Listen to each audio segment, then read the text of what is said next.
तो जय हिंद दोस्तों, स्वागत है आज के नए वीडियो में। ये वीडियो जो है वो लूसेंट 100 डेज चैलेंज का सेकंड डे है। ठीक है, पहला अगर आप नहीं पढ़े हो तो पहला वीडियो के नीचे डिस्क्रिप्शन में लिंक डाल दिया गया है, आप जाके पढ़ लोगे। देखिए आज का वीडियो जो है वो विदेशी यात्रियों से मिलने वाले प्रमुख जानकारी पर होने वाला है। जितने भी विदेशी यात्री भारत आए उनके बारे में पढ़ने वाले हैं, उनकी किताबों को पढ़ेंगे। और पिछला जो वीडियो था पहला यूनिट, उसमें धर्म ग्रंथ और ऐतिहासिक ग्रंथ के बारे में बताया गया है, तो जाके आप वो वीडियो देख सकते हो अगर ये वीडियो नहीं देखे हो तो। खैर आगे बढ़ते हैं। देखिए इसमें सबसे पहला जो लेखक पढ़ेंगे वो है यूनानी रोमन लेखक। सबसे पहला यूनानी रोमन लेखक में नाम आता है टीशियस का। टीशियस क्या था? तो ईरान का राजवैद था। ये कौन था? ईरान का राजवैद। इसका विवरण आश्चर्यजनक कहानियों से परिपूर्ण होने के कारण इसका जो विवरण है अविश्वसनीय है, मतलब माना नहीं जाता है। समझ में आ गया ना? ये देख सकते हो भारत है तो इस जगह पे है ईरान। अब समझेंगे कि हेरोडोटस के बारे में। ये भी यूनानी रोमन लेखक था। इसे इतिहास का पिता कहा जाता है, याद रखेंगे। इतिहास का पिता किसे कहा जाता है? हेरोडोटस को कहा जाता है। क्यों कहा जाता है? क्योंकि ये 5वीं शताब्दी ईसा पूर्व में भारत फारस संबंध का वर्णन मिल करता है एक किताब में। उस किताब का नाम रहता है हिस्टोरिका, इसीलिए इसे इतिहास का पिता कहा जाता है हेरोडोटस को। इस देखिएगा इसका विवरण भी अनुश्रुतियों एवं अफवाहों पर आधारित है ना? लगता है कि अफवाह लिखता है ये, ऐसा मतलब कि है सुनी सुनाई बातें लिखी है, पढ़ने के बाद ऐसा प्रतीत होता है। और किसके द्वारा लिखा गया है? तो हिस्टोरिका हेरोडोटस के द्वारा लिखा गया है। चलिए सही है। अब पढ़ने वाले हैं यूनानी रोमन लेखक में तीसरा, जो सिकंदर के साथ आया था। सिकंदर के साथ कौन आया था? तो निरियाकस आया था। और आनेस सिक्रिटस तथा आस्ट्रियोबुलस, इनके विवरण अधिक प्रमाणी एवं विश्वसनीय माना जाता है। और मेगास्थनीज के बारे में समझते हैं। देखिएगा मेगास्थनीज कौन था? तो सेलुकस निकेटर का राजदूत था और ये चंद्रगुप्त मौर्य के काल में आया था। पुस्तक एक लिखता है जिसका नाम रहता है इंडिका। तो इंडिका पुस्तक किसकी है? याद रखेंगे कि मेगास्थनीज के द्वारा लिखा गया है। मौर्य युगीन समाज एवं संस्कृति का विवरण इसी किताब से मिलती है। ठीक है, क्योंकि ये मौर्य काल के यानी चंद्रगुप्त मौर्य के समय में आया था ये। अब दूसरा आता है डायमेकस। याद रखेंगे डायमेकस क्या था? सीरियन नरेश अंतियोकस का ये राजदूत था डायमेकस, और ये बिंदुसार के दरबार में आया था। ठीक है, चंद्रगुप्त के कौन था? तो देखिए बिंदुसार जो था वो बाप था चंद्रगुप्त। चंद्रगुप्त जो था वो बिंदुसार का बाप था। ठीक है, और अशोक देखिएगा, अशोक जो है वो बेटा है बिंदुसार का, ऐसे याद रख लेंगे। तो ये क्या हो जाएगा? बाप हो जाएगा, और ये दादा, ये बाप और ये पोता, ऐसे याद रख लेंगे। ठीक है, चलिए अब समझते हैं कि डायनोसियस के बारे में। तो ये मिस्र नरेश टॉलमी फिलाडेल्फस का ये राजदूत था और ये अशोक के दरबार में आया था। तो बहुत बार प्रश्न पूछ लिया जाता है कि डायनोसियस किसके दरबार में आया था? तो अशोक के दरबार में। डायमेकस किसके दरबार में आया था? तो बिंदुसार। और मेगास्थनीज किसके दरबार में आया था? तो चंद्रगुप्त मौर्य के बारे में। क्रम याद रखेंगे और ये दादा, बाप और पोता तीनों का नाम याद रख लेंगे। ठीक है, चंद्रगुप्त मौर्य, बिंदुसार और अशोक।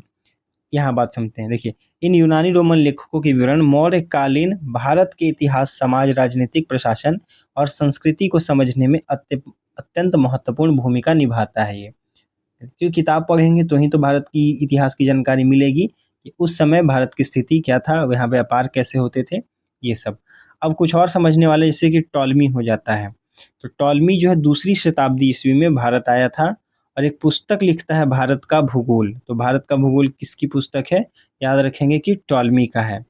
और विषय क्या है? तो भारत का भौगोलिक विवरण इसमें लिखा गया है। एक आता है प्लिनी। तो प्लिनी जो है 1म शताब्दी में भारत आया था। इसकी एक पुस्तक है नेचुरल हिस्टोरिका, और विवरण जो मिलता है वो भारतीय पशु, पेड़ पौधे, खनिज पदार्थ का विस्तृत जानकारी मिलता है प्लिनी के किताब नेचुरल हिस्टोरिका में। एक किताब है जिसका नाम है पेरिप्लस ऑफ द इरिथ्रियन सी। क्या नाम है? पेरिप्लस ऑफ द इरिथ्रियन सी। इसके लेखक अज्ञात हैं, इसके लेखक का जानकारी उपलब्ध नहीं है, पता नहीं कौन लिख के निकल गया। अब आता है समय, तो देखिए लगभग 80 ईस्वी में हिंद महासागर की यात्रा पर आया था।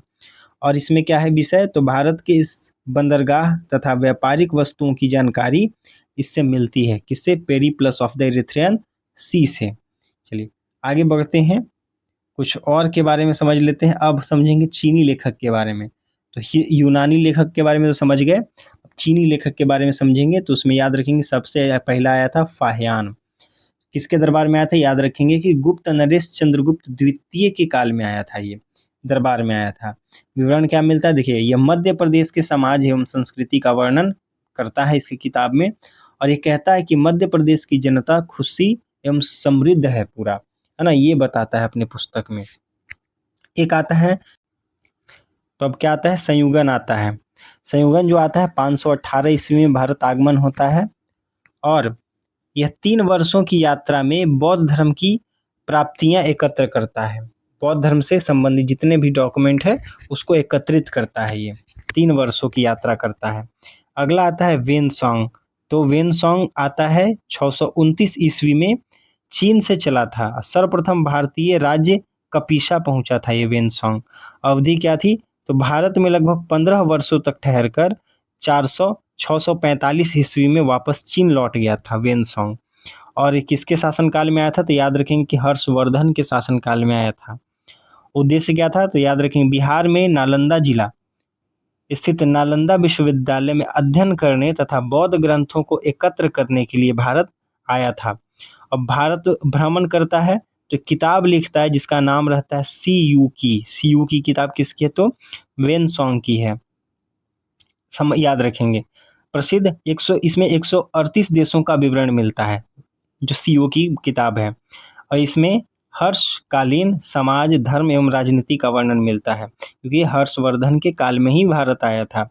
और एक बात और है कि इसका विशेष कथन है, ये इसके अनुसार सिंध का राजा क्या था? शूद्र था, है ना। इसका कहनाम ये है इसका किताब में कि सिंध का जो राजा था वो कैसा था? तो वो शूद्र था, ये बात है। अभी समझने को है इत्सिंग के बारे में। इत्सिंग भी एक चीनी लेखक था जो कि भारत आया था। इत्सिंग के बारे में समझते हैं।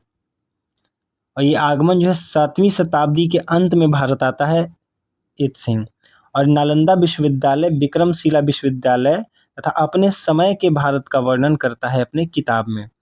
और वेनसोंग के अध्ययन के समय नालंदा विश्वविद्यालय के कुलपति याद रखेंगे कौन था? तो शिलभद्र था, है ना। वेनसोंग के समय जब वो आया था भारत में, नालंदा विश्वविद्यालय के कुलपति आचार्य शिलभद्र थे।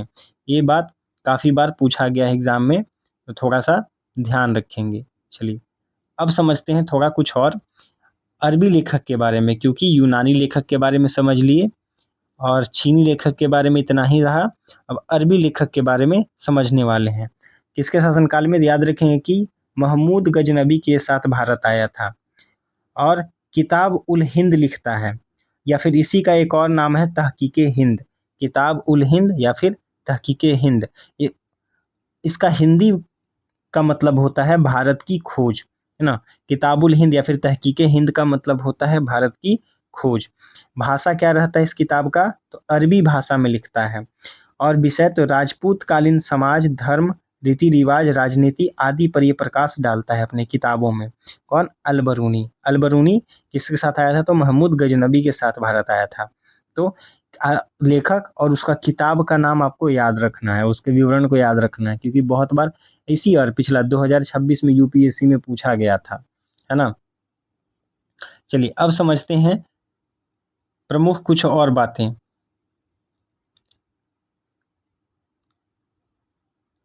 अब इब्न बतूता के बारे में थोड़ा समझ लेते हैं, क्योंकि ये भी एक अरबी लेखक ही था।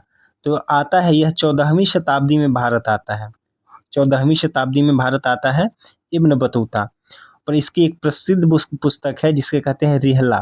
तो रिहला किताब कौन लिखता है? याद रखेंगे इब्न बतूता लिखता है। और ये कैसा है? तो यात्रा वृत्तांत है ना, और अरबी भाषा में लिखा गया है। तो रिहला कैसी पुस्तक है? यात्रा वृत्तांत है। कैसी है? तो अरबी भाषा में लिखी गई है और राइटर जो है इब्न बतूता है।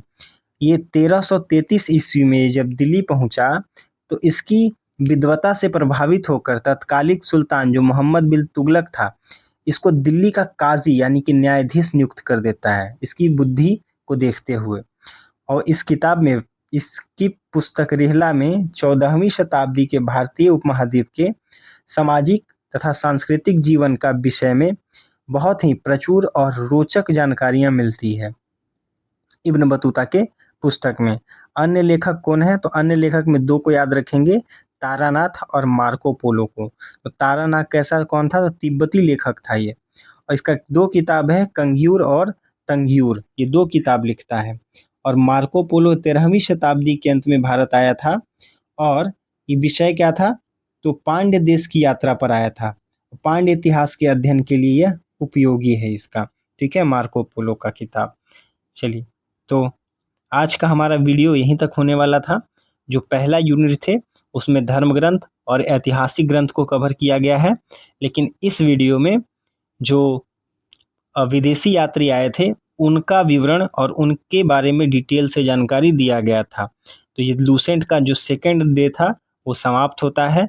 इससे संबंधित टेस्ट सीरीज लगाने के लिए आप डिस्क्रिप्शन में एक लिंक दिया गया है, उससे टेस्ट लगा सकते हो। और कमेंट करके बताना कि ये वीडियो देखने के बाद आपको कितना फ़ायदा हुआ है, कितने प्रश्न जो हैं वो सही हुए हैं।